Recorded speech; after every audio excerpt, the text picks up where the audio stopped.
Hello guys, how are you all. कैसे हैं आप सभी। उम्मीद करता हूं आप सभी बढ़िया होंगे और अच्छे से अपनी प्रिपरेशन कर रहे होंगे। जो भी स्टूडेंट आरआरबी पीओ क्लरिकल 2025 को फोकस कर रहे हैं, अभी कुछ टाइम बाद आपके फॉर्म स्टार्ट हो जाएंगे। उसके कुछ टाइम बाद आपके एग्ज़ाम भी स्टार्ट हो जाएंगे। आरआरबी क्लरिकल में पहले प्री एग्ज़ाम होगा, फिर मेन होगा, फिर आपकी जॉब होगी। वहीं आरआरबी पीओ में पहले प्री एग्ज़ाम होगा, फिर मेन होगा, फिर इंटरव्यू होगा, फिर आपकी जॉब होगी। तो जो भी फोकस कर रहे हैं इस समय, मेन जो पॉइंट आपका है या फिर जो वीडियो में लेकर के आए हूँ वो लेकर आए हूँ करंट अफेयर के लिए। काफ़ी सारे स्टूडेंट्स के मन में डाउट होता है कि सर करंट अफेयर कैसे करें, कहाँ से करें, याद नहीं होता, कौन से टीचर को फॉलो करें। तो ये सारी बातें इस वीडियो में करेंगे। जिन्होंने पहले एक दो बार मेंस एग्जाम दिया है उनको तो आइडिया है कि करंट अफेयर में क्या पूछा जा रहा है, क्या नहीं पूछा जा रहा। लेकिन जो पहली बार अब की बार मेन देंगे, जिनकी प्रीलिम्स की तैयारी अच्छी है, वो प्री की तैयारी के साथ साथ मेन की तैयारी अभी से शुरू कर दीजिए। क्योंकि जिस टाइम आपका प्री क्लियर हो जाएगा उसके बाद मेन की तैयारी करना पॉसिबल नहीं हो सकेगा। सभी सब्जेक्ट्स को एक साथ लेकर चलिए। हाँ, अभी आपके पास समय है तो प्री को थोड़ा ज़्यादा टाइम दीजिए, मेन को कम दीजिए।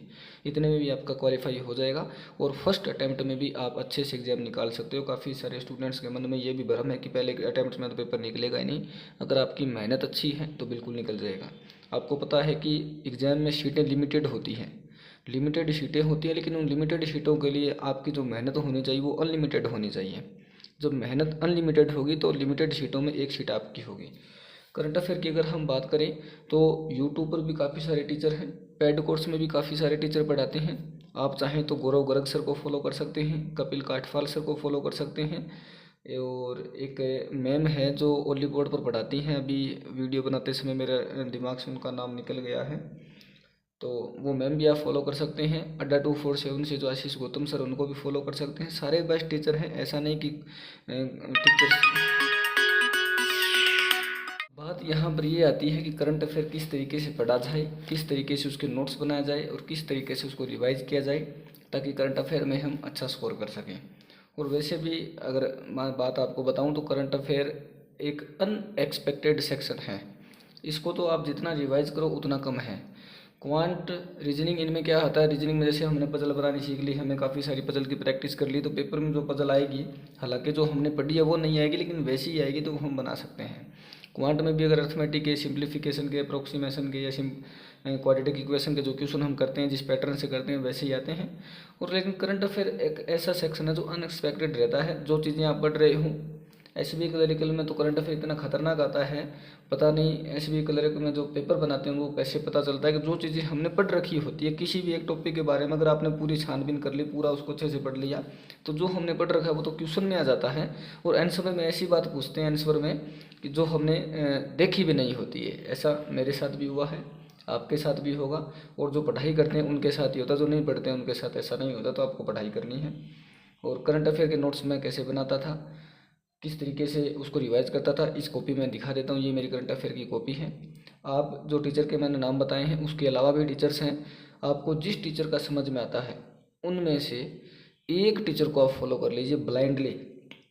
ब्लाइंडली फॉलो करने का मतलब ये है कि दूसरा टीचर कौन सा, दूसरा जो टीचर है वो क्या पढ़ा रहा है, आपको उससे कोई मतलब नहीं होना चाहिए। आपने एक टीचर को फॉलो कर लिया, क्लासें रेगुलर देख रहे हैं, नोट्स अपने बना रहे हैं। अगर उनकी पीडीएफ आ रही है और पीडीएफ से आप पढ़ पा रहे हो तो पीडीएफ से भी पढ़ सकते हो, ऐसा ज़रूरी नहीं है कि नोट्स ही बनाए जाएँ। लेकिन मेरा मानना है कि अगर आप नोट्स बना लेते हैं तो उनको रिविजन में आपको जहाँ पीडीएफ से पढ़ने में 20 मिनट लगेगी, वहाँ खुद के नोट्स अगर पढ़ोगे तो 2 से 3 मिनट का टाइम ही लगेगा, वो पूरा हो जाएगा। अब जो मैं करंट अफेयर के नोट्स बनाता था, ये मेरा 1 अप्रैल है, ये वाले 1 अप्रैल है, पीछे वाले 1 अप्रैल है 2024, यहाँ लिखा हुआ देखिए 28 मार्च 2024। तो ये पीछे अभी मेरा आरबी क्लरिकल में जो सिलेक्शन हो चुका है करंट अफेयर के, मैं ऐसे नोट्स बनाता था। आपको दिखा दूँ, ये देखिए। तो क्या लिख रखा है देखिए, सबसे पहले India's ambassador in USA. USA में इंडिया के एम्बेसडर कौन है, Ruchika Kamboj. UNESCO global geopark बनाया गया कब, 2015 में। मतलब ये जो करंट अफेयर में छोटे छोटे जो क्वेश्चन बन रहे थे ना, जो भी क्वेश्चन बन रहे थे वो मैंने सारे के सारे नोट किए थे। State of PV manufacturing in India 2024 report जारी करता कौन है, मेरी कॉम इंडिया। इसके अलावा bank of India headquarter Mumbai में, सीईओ कौन है, रजनीश कर्नाटक है। ये आप करंट अफेयर जब देख रहे हो उस समय आपके सामने कोई भी क्वेश्चन आ रहा है, वो क्वेश्चन आपको छोटी लाइन में हो तो छोटी में, बड़ी लाइन में हो तो बड़ी लाइन में, और इसको मिक्स में ही लिखा करें ताकि अच्छे से समझ। मिक्स मतलब इंग्लिश भी हो, हिंदी भी हो, या फिर अगर प्योर आप हिंदी पढ़ना चाहेंगे करंट अफेयर में तो हो सकता है प्योर हिंदी पढ़ने में आप अनकंफर्टेबल हो। मैं तो प्योर हिंदी में अनकंफर्टेबल हूँ। मैं तो मिक्स में ही पढ़ता हूँ, हिंदी और इंग्लिश दोनों साथ में लेकर के चलता हूँ। जैसे भारतीय ब्रिटिश पत्रकार, ये देखिए ये इंग्लिश में आ गया, ये हिंदी में आ गया। ये मधुमिता मुर्गिया की पुस्तक है, code of dependent, living in the shadow of artificial intelligence, 2024 non fiction महिला पुरस्कार के लिए नामित किया गया है। तो यहाँ पर इस प्रकार से नेक्स्ट पेज अगर मैं बात करूँ, और यहाँ पर एक सबसे ज़्यादा क्रेडिट कार्ड जारी किसने किया, सबसे ज़्यादा HDFC, 2 number SBI, 3 number ICICI, 4 number पर एक्सिस। नेक्स्ट पेज अगर मैं ओपन करूँ तो ये देखिए करंट अफेयर किस तरीके से लिखा गया है। इस तरीके से ही अगर आप फॉलो करते हैं तो करंट अफेयर में आपको कहीं मुश्किल नहीं होगी। और हमें करंट अफेयर में फुल आउट ऑफ फुल नहीं करना है। हमें करंट अफेयर में अगर 40 नंबर का पेपर है तो 10, 12, 15, 20 नंबर आ रहे हैं तो बहुत अच्छे हैं। टाइम टू टाइम आप क्विज भी अटैम्प्ट करिए। क्विज में जो क्वेश्चन एक्स्ट्रा आ रहे हैं या फिर जो आपको याद नहीं थे, उनको आप दोबारा से चाहें तो अपनी जो नोटबुक बना रहे हैं उसमें क्विज वाले क्वेश्चन भी नोट कर दिया करें। ऐसा नहीं कि जो टीचर को आप फॉलो करें सिर्फ टीचर के ही लिखें। अगर आप क्विज दे रहे हैं, क्विज में क्वेश्चन आ रहे हैं तो वो क्वेश्चन भी आप चाहें तो नोट कर सकते हैं। एक दो क्वेश्चन को छोड़ करके जो आपको ऐसा लगे कि ये ठीक नहीं है नोट करना, बाकी छोटे छोटे या बड़े क्वेश्चन जो भी आपसे बनते हैं आप नोट करें। टाइम टू टाइम रिवाइज करें इनको। जैसे आपने जब करंट अफेयर की क्लास देखी तो मैं आपको बताता हूँ, ये 1 पेज का करंट अफेयर है यहाँ से लेकर यहाँ तक। इसको जब आप पूरा लिखोगे ना किसी टीचर की क्लास देख करके, हो सकता है आपको 1 से 1.5 घंटा लगे, लेकिन जब दोबारा इसको पढ़ने बैठोगे तो आपको 5 से 7 मिनट में ये पूरा पढ़ दिया जाएगा। और तीसरी बार या चौथी बार रिवाइज करोगे तो 1-1.5 मिनट में आपका रिविजन हो जाएगा। तो करंट अफेयर आपको ऐसे ही करना है। ये देखिए मेरे नोट्स में आपको दिखा देता हूँ। ये देखिए ये बने हुए नोट्स हैं मेरे।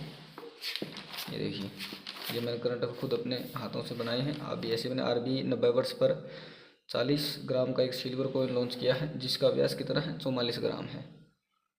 इस प्रकार से आपको अपना करंट अफेयर तैयार करना है और करंट अफेयर में कहीं आपको कोई दिक्कत नहीं होगी।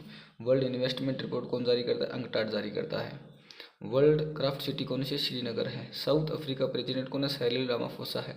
पुष्पक एक रीयूजेबल लॉन्च व्हीकल है। ये पुष्पक क्या है, ब्रैकेट लगाकर मैंने लिख दिया कि ये रीयूजेबल लॉन्च व्हीकल है, इसरो ने बनाया है। इस प्रकार से आपको current affair. India's first electric vehicle index introduce किसने किया, NSE इंडीसेज लिमिटेड ने किया है। तो ये आपको करंट अफेयर जो है ऐसे पढ़ना है, ऐसे अपने नोट्स बनाने हैं और टाइम टू टाइम इनको रिवाइज करना है। फिर भी अगर आपको कहीं कोई दिक्कत है तो आप मुझे इंस्टाग्राम पर मैसेज कर सकते हो। टेलीग्राम ग्रुप भी ज्वाइन कर लीजिएगा, जो अपना चैनल का नाम है उसी नाम से टेलीग्राम ग्रुप है। मिलते हैं नेक्स्ट वीडियो में। Thank you.